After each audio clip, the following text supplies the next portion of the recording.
காகிதத்தில் கப்பல் செய்து கடல் நடுவே ஓடவிட்டேன்.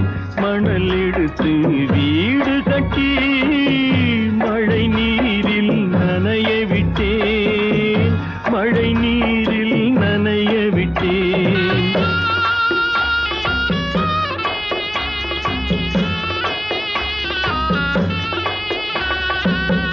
காகிதத்தில் கப்பல் செய்து கடல் நடுவே ஓடவிட்டேன். மணல் எடுத்து வீடு கட்டி மழை நீரில் நனைய விட்டேன். மழை நீரில் நனைய விட்டேன்.